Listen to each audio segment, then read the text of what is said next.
Olá, time, sejam muito bem-vindos a mais um Raio-X do Aprovado. Esse quadro aqui, nossa, que a gente entrevista nossos alunos do Método PhD nos Estados Unidos que conseguiram pelo menos um aceite na Universidade Americana. E para começar, estou hoje aqui com a Núbia.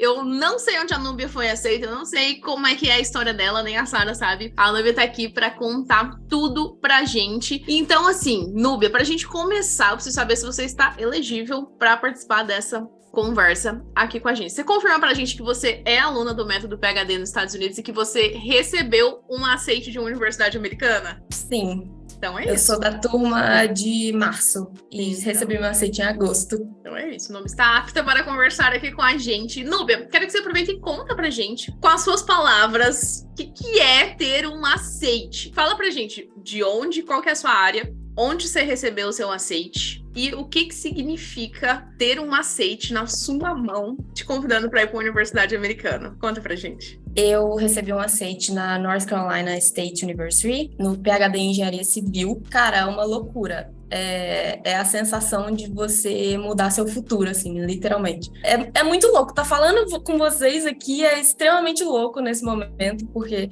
quando a gente conhece vocês e a gente se imagina nesse momento, ainda é muito abstrato. E quando as coisas acontecem, é surreal, assim. Sabe que eu tô curiosa? Eu tô curiosa porque, assim, a Núbia falou que entrou na turma de março de 2022. Isso é bem peculiar, quem já acompanha a gente há mais tempo aqui no canal sabe disso. Você foi aprovada para um período diferente. Você pode contar resumidamente pra gente como que foi isso aí? Então, quando eu entrei no método, eu entrei em março, em fevereiro eu tinha decidido que eu ia aplicar. Eu ainda não sabia que eu ia entrar no método. E aí, quando eu soube que ia abrir uma turma, eu falei, eu não quero queimar largada, eu vou entrar no método. Porque eu tinha medo de perder dinheiro, meu dinheiro era contado, então eu não podia perder essa oportunidade. E aí, entrei no método no mês de maio, eu estava ali estudando para o TOEFL e tudo mais. No mês de maio, eu entrei em contato com uma integrante do grupo de pesquisa que eu tinha interesse, e ela era brasileira. Então, por isso eu entrei em contato com ela. Falei, nossa, uma brasileira! E é raridade, assim, mulheres na minha área de engenharia estrutural. E uma brasileira, então, era a primeira vez que eu estava vendo. Entrei em contato com ela em maio, e aí a gente teve uma conversa no Zoom, que ela quis conversar comigo, e ela falou... e aí ela adiantou o assunto pro professor, e falou, acho que você devia entrar em contato com ele agora. Eu ia entrar em contato com ele em agosto, né? Eu enviei e-mail para ele, e ele falou, vamos marcar uma entrevista. Então, no dia 8 de junho, eu tive minha entrevista com ele e mais 3 alunos. Ele falou, acabando a entrevista, ele já me enviou um e-mail falando assim, o que você acha de se aplicar para o Spring? E eu fiquei, tipo, em choque, o coração disparou e eu, calma, deixa eu olhar a deadline, né? A deadline era 1º de julho, então Isso eu era tinha... quando? Dia 8 de junho, eu tinha 22 dias para aplicar. E aí eu falei, bora! Eu tinha tudo pela metade, não tinha minhas cartas de recomendação, mas eu falei, vou tentar. Eu falei com ele, eu não tenho certeza se eu vou conseguir, mas eu vou tentar. E aí, no dia 28 de junho, eu enviei minha aplicação. Aí a gente passou ali o mês de julho ainda tendo algumas reuniões, só eu e o professor. Tive umas 3 reuniões só com ele. Em agosto, eu tive uma outra entrevista e no dia seguinte, ele me enviou um e-mail dizendo que eu seria aceita. Meu Deus, assim, Núbia aqui, reviravolta. Você tava ali vivendo a sua vida, a vida que segue. Tô aqui no meu cantinho estudando pro TOEFL. De repente, vem um professor e fala, vem pro Spring. Nossa, foi uma loucura. Eu não tava esperando por isso mesmo, assim. Não tava esperando. Os meus planos... era para um ano na frente, entendeu? De sair daqui, fazer meu passaporte. Eu não tinha nada, gente. Não tinha passaporte, não tinha nada. Eu falei, vou tentar. O que você estava fazendo na época que você decidiu entrar para a mentoria? Você fazia faculdade? Você trabalhava? Não, eu me formei em 2017. Aí eu estava trabalhando em casa, porque eu sou de Minas, e eu vim morar no Rio Grande do Sul em janeiro. Então eu continuei trabalhando para a mesma empresa, só que de casa. Só que eu já estava nessa história de PhD desde 2021, assim, flertando. Eu estava em casa, eu achei que talvez aqui, quando eu me mudei para cá, talvez a minha carreira ia mudar, talvez ia surgir novas oportunidades, nada mudou, e eu falei, é isso. Você se formou quando? 2017? Em 2017, E aí você fez mestrado de 2017 a 2022? O que você fez? Não, em 2018, eu ganhei uma bolsa numa pós-graduação em engenharia estrutural. Só que eu não sei se foi 2018 ou 2019. Eu sei que entrou a pandemia e eu parei. Tipo, eu tranquei, porque... Então eu fiz, assim, 6 disciplinas, mais ou menos, porque entrou a pandemia e passou a ser online. E aí não tava legal, tava, tipo... Era muito tempo de estudo online, então não rende, entendeu? Aí eu falei, não tá dando, eu vou sair. Então, basicamente, eu fiquei... até 2019, por ali, sem fazer nada, porque eu tava desempregada. Eu fui conseguir emprego em 2020, e aí tô até hoje na mesma empresa. Isso é legal. Então, Núbia, você não é frequentadora da área acadêmica, pelo que me parece? Não, eu tive minha experiência de TCC, basicamente, de pesquisa, né? Tive um artigo no meio da faculdade, assim, mas não foi publicado, nem nada. O que você chama de artigo, Núbia? Foi uma pesquisa simples que a gente desenvolveu numa disciplina, mas, assim, Trabalho. não foi muito elaborado. Exatamente. Disciplina. Isso, que a gente desenvolveu um artigozinho simples. E aí, esse ano, quando eu decidi que eu ia aplicar, eu falei, eu quero ter uma experiência atual de pesquisa. E aí, eu entrei em contato com professores meus da faculdade, falando, gente, alguém quer me orientar? Eu quero fazer um artigo. E olha só, você se formou em 2017, né? A gente tá falando aqui de 5 anos atrás. E aí, teve um professor... Na verdade, teve um outro também, que foi meu orientador de TCC, que ficou interessado, mas depois eu perdi o contato com ele, não consegui mais, inclusive fiquei preocupada, porque a minha carta dele era muito importante, e aí, só que aí eu consegui contato com outro, e ele falou, não, é isso aí, eu contei tudo pra ele, que eu queria aplicar pro PhD e tudo mais, aí ele super me apoiou e falou, vamos escrever um artigo, e aí conseguiu uma carta de quebra também, né, porque... Importante, muito Aí importante. você começou a trabalhar com ele remoto, Núbia? Como é que foi? Basicamente, o que aconteceu? Eles tinham colhido já uns dados para uma pesquisa, e aí ele falou, olha, posso te enviar esses dados, você junta aí e escreve esse artigo. E aí eu comentei para ele que eu ia aplicar fora, então ele falou, já escreve em inglês, e a gente tenta submeter ele para uma revista internacional. E aí foi isso. Você chegou a submeter o artigo? Ainda não, ainda tô acabando de escrever ele. Que isso, Núbia? Que isso, Núbia? Foi tudo tão rápido, né, que você nem conseguiu processar.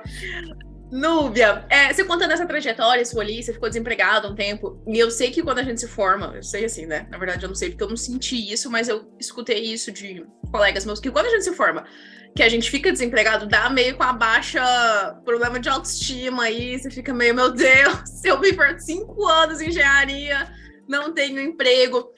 Eu queria saber, e eu queria que você compartilhasse com a gente, se antes de entrar na mentoria, esse negócio aí te impediu, te deu um medo, teve alguma coisa que você teve que superar para entrar na mentoria? Algum medo que você teve que superar, mas aí você superou ou tomou decisão, foi com medo mesmo? Como é que foi isso para você? Eu tive que superar praticamente todos os meus medos. Eu tinha muita insegurança em relação às minhas experiências. Por mais que eu trabalhe hoje, eu não sou a engenheira-chefe do escritório, então, tipo assim, eu não sou a engenheira mais experiente. Eu tive que superar meu medo de sair do país, deixar minha família. Eu tive que superar todas as minhas inseguranças. O meu medo do TOEFL era gigantesco, porque, eu não sei, para mim é assustador uma câmera me filmando com o tempo me cronometrando e eu tendo o tempo certinho para fazer cada questão, e aquilo me assusta muito. Eu tive que superar muitos medos. Mas, principalmente, o que eu tive que fazer de fato foi tomar uma decisão mesmo. Tipo, eu vou aplicar? Eu vou aplicar. E aí eu decidi que eu só ia parar quando o meu aceite chegasse. Então, tipo, porque os sabotadores vão estar ali todos os dias. Todos os dias, quando você acordar, a sua cabeça vai te fazer pensar, por que você tá fazendo isso? Eu não consegui. Era isso que me motivava todos os dias sentar na cadeira e estudar, e todos os dias ir atrás das pesquisas dos professores, todos os dias atrás do meu CV e tudo, gente. Eu tô aqui pensativa, você falou do TOEFL, né? Da prova de proficiência. Assim, com certeza esse aí tá no top 3 dos maiores medos das pessoas, inseguranças, pelo estilo da prova. Como que era o seu inglês antes? Como que foi a sua preparação? Você começou a se preparar mesmo achando que não ia dar? Qual foi o sentimento que você tinha? O meu inglês era intermediário, porque eu sempre gostei de estudar inglês por conta própria. Porém, eu tinha uma trava no speaking, por falta de prática mesmo, e vergonha, eu tinha muita vergonha de falar inglês. Mas assim,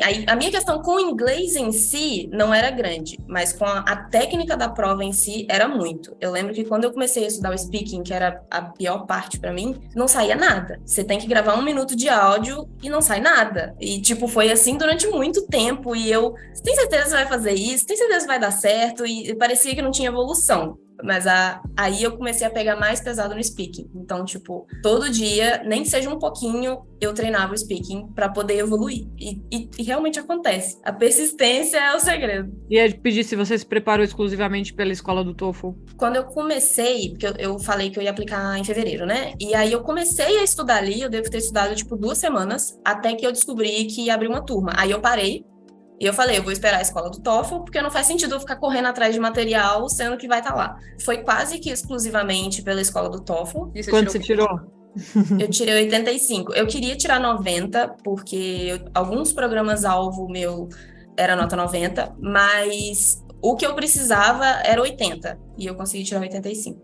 Assim, quanto tempo de preparação que deu ali? Foram 3 meses. Muito que bom. Aí eu fiz a prova 4 dias antes da minha entrevista, dia 4 de junho. Aí vem a entrevista, né, amor? Muita gente trava, fala, mas como Hoje assim eu vou fazer uma entrevista, não sou fluente, não sou avançado? Como que foi a experiência para você?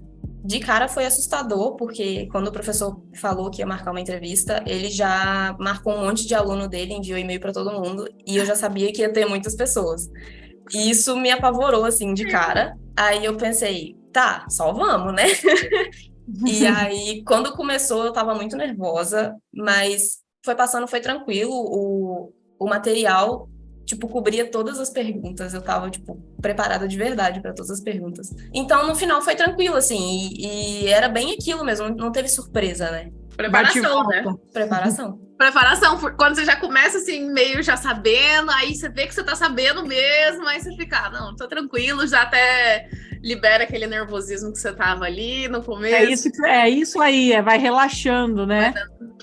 No final você já tá tranquilo. Ô, Núbia, deixa eu te falar, eu quero voltar aqui, né? Você já compartilhou um monte de coisa, mas eu ainda não sei, né? O seu nome, onde você se formou, e já sei que você se formou em engenharia civil, mas fala de onde você é, onde você se formou. Eu sou de Muriaé, Minas Gerais, na Zona da Mata, e eu me formei no Centro Universitário Redentor, que é uma universidade particular em Itaperuna, Rio de Janeiro. Muito bom, Núbia está aí para quebrar mais um mito. Não sei se você acompanha a gente lá no Instagram, mas todo dia a gente recebe a pergunta se o renome da universidade importa. Eu confesso que eu nunca ouvi falar da sua universidade. Sim, portanto, normal. É renomado.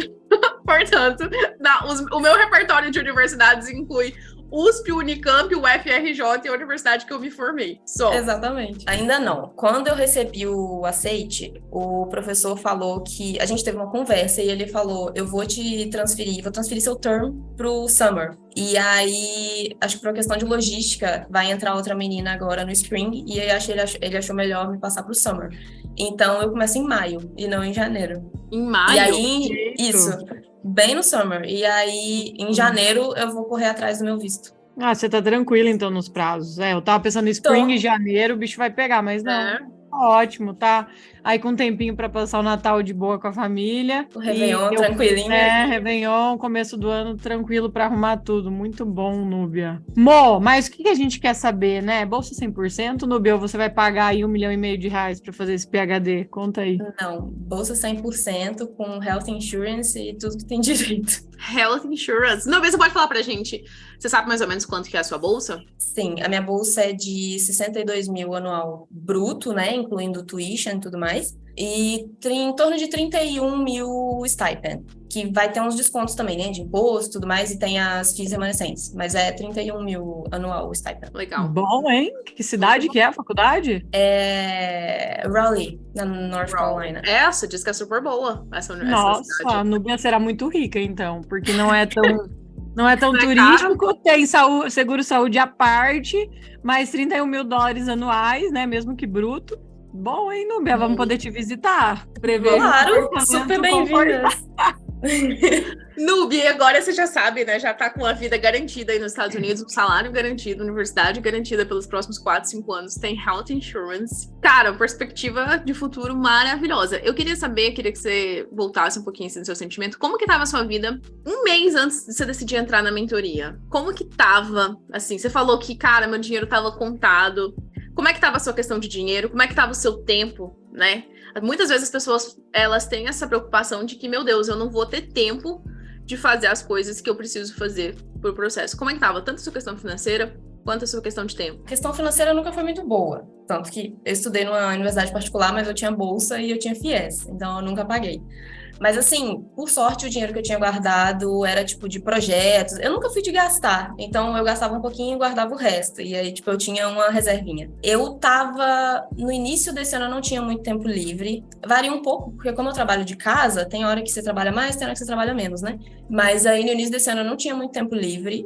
Mas eu tava tão determinada a ganhar meu aceite que, tipo, eu trabalhava o dia inteiro e nem que eu tivesse que estudar de noite, eu estudava, entendeu?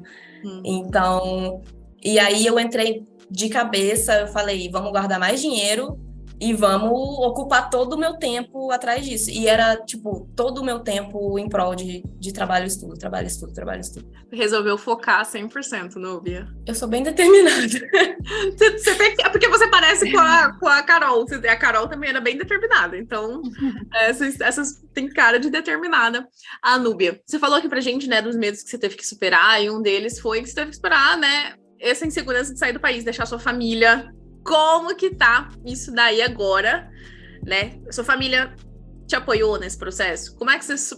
Conta aí o mecanismo de superar esse negócio de deixar a família no Brasil para quem tem o mesmo negócio que você tem. Qual que é o mecanismo que você tá usando? E já complementando para você responder, se você já saiu do país antes? Não, nunca saí do país, não tinha nem meu passaporte, agora eu tenho.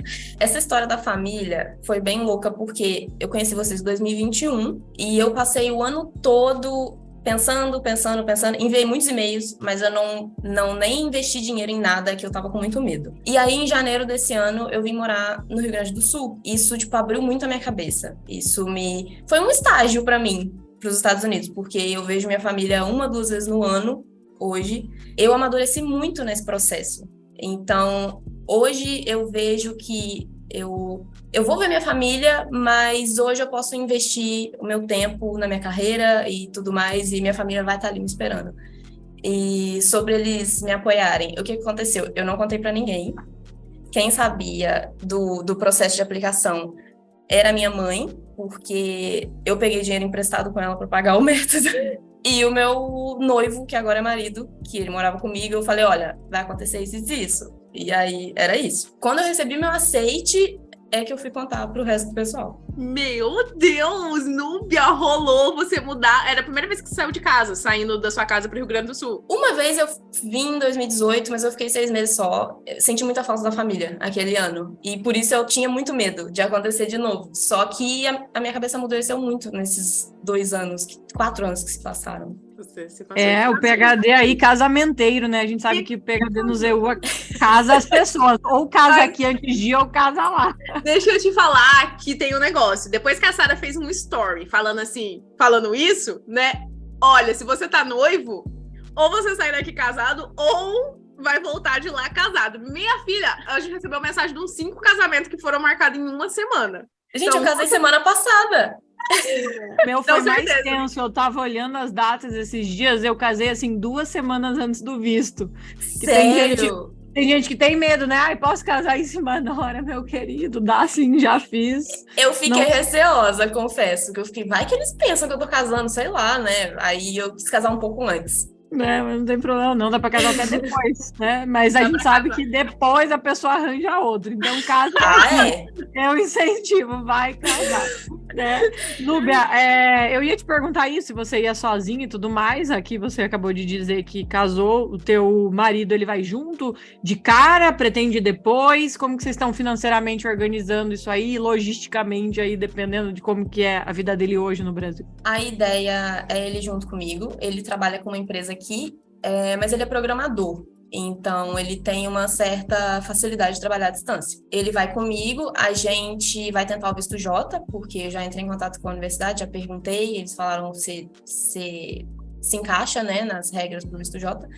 Então, a ideia é ele continuar trabalhando de lá mesmo, e o céu é o limite, né, nos Estados Unidos. Nubia, deixa eu fazer uma pergunta indelicada, mas muito importante para os ouvintes aqui. Qual a sua idade? A galera é muito curiosa. Eu tenho 27. 27. Nossa, Madura. bem novinha. Eu tenho cara de novinha.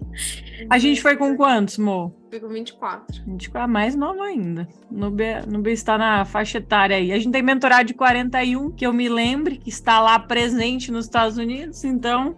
Então, Se eu tivesse sido muito novinha, não ia dar certo. Eu acho que eu não tinha a cabeça madura o suficiente. Hoje eu tô preparada, entendeu? a gente Total, tava né? A gente tava comentando sobre isso esses dias, é verdade. É verdade. Total, meu Deus. Eu acho que no fim é que assim, quem é muito novo e tá pensando nisso já é mais maduro.